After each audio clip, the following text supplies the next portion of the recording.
The Rams had one of the most impressive classes in the draft, at ranked at 7 because it didn't feel like they got any major impact players, but for a team that has needs everywhere, the worst depth in football, probably the worst starting defense in football, they addressed almost every need. Steve Avila in the second round was their first pick. Yeah. So I remember saying this on Friday night after we went live. What we tell the kids at the high school level is games are won in the trenches. And for as many needs as the Rams had, they did exactly that. They built the trenches. Um, they took Avila offensive line wise, they took Avila and then they took uh Warren McClendon in the sixth, I believe. I can't. Yeah, they had a lot of picks, which Yeah. is why it's kind of hard to read, but every one of them was good.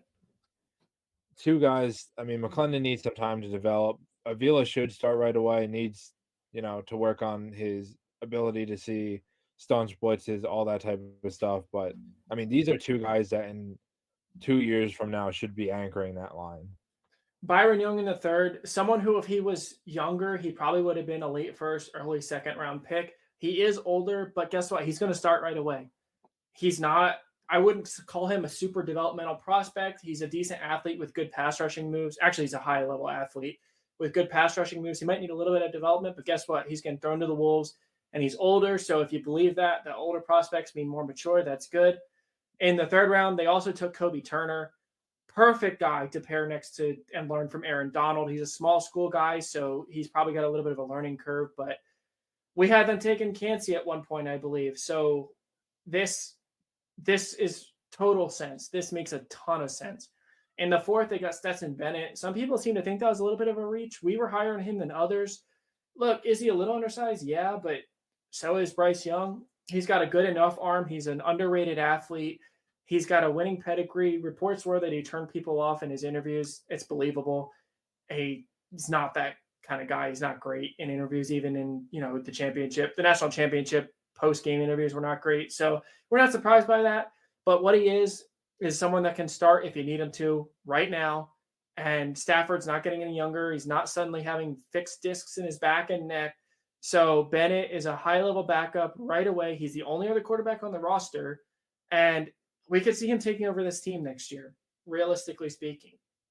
Nick Hampton, a long shot, but again, upside, it's there. Davis Allen, again, he's not the best tight end in the world, but he's going to probably slide in as tight end 2 or 3 and see snaps. Puka Nacua is one of our favorite day 3 picks. We comped him to Robert Woods, so the fact that he goes to the Rams makes a ton of sense.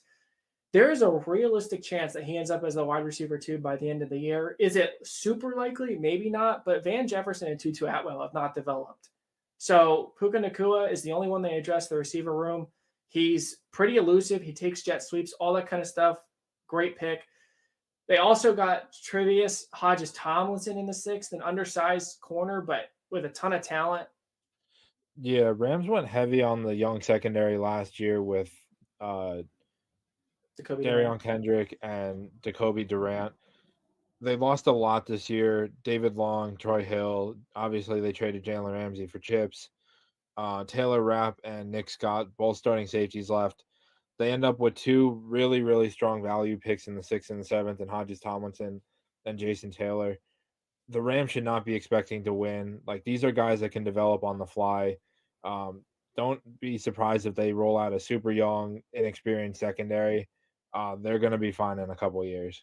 Yeah, it's worth noting that the Rams are super in the Caleb Williams sweepstakes at this point, and we like the Stetson Bennett pick, and it might work out better than they expect. But these are guys that are going to get experience early, and it should be valuable experience. Zach Evans, we didn't like him as a prospect. His vision is Trent Richardson level, so take with that what you will. He has some athletic upside, but he's got a lot of red flags. In the 6th round, you take a guy with speed. That's just what you do, and it wasn't a bad pick.